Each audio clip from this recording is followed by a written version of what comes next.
All right, got a minute.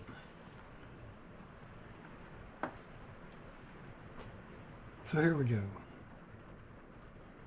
First off, this is kind of about consciousness of the sixth sense and something called tablets of chrysolite.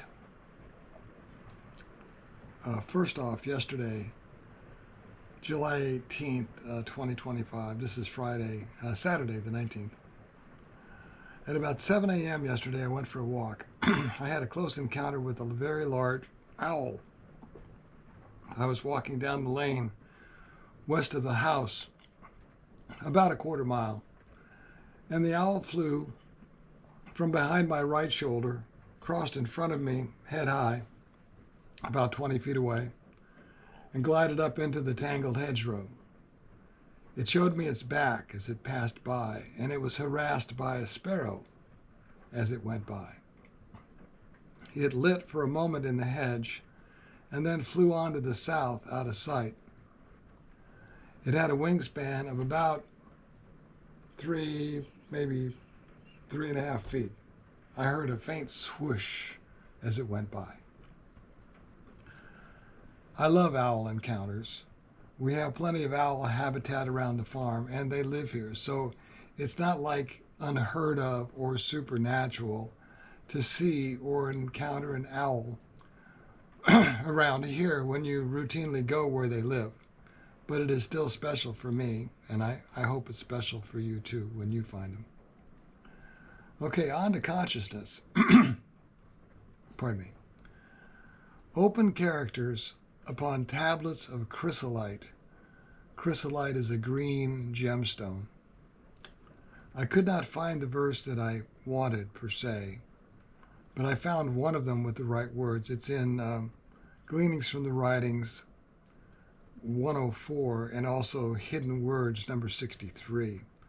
And it says, the first part of it is the scary part, and I've read that to you before in other episodes concerning other ideas. Goes like this: O ye peoples of the world, know verily that an unforeseen calamity is following you, and that grievous retribution awaiteth you. Not good. Think not the deeds ye have committed have been blotted from my sight by my beauty.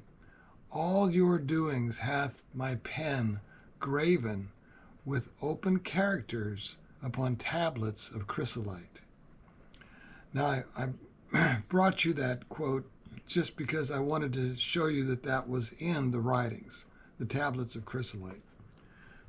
When savants need an answer to a complex math question or the day of the year that some ancient date fell upon, they don't calculate it.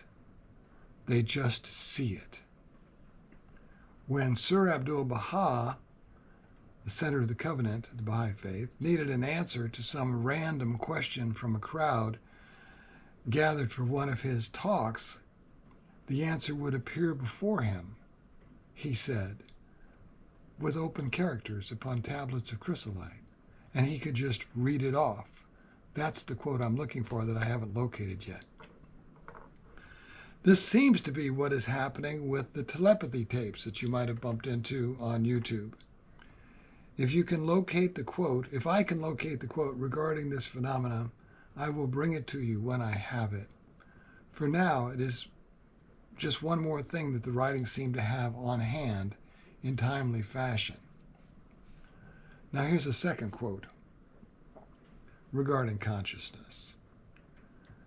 Thou hast asked me whether man, as apart from the prophets of God and his chosen ones, will retain after his physical death the self-same individuality, personality, consciousness, and understanding that characterize his life in this world.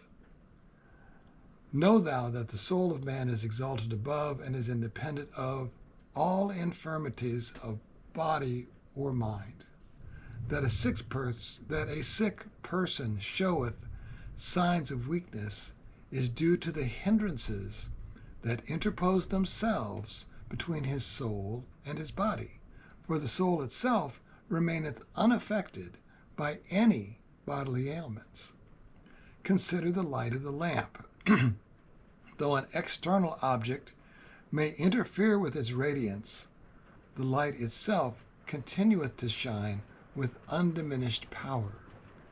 In like manner, every malady affecting the body of man is an impediment that preventeth the soul from manifesting its inherent might and power.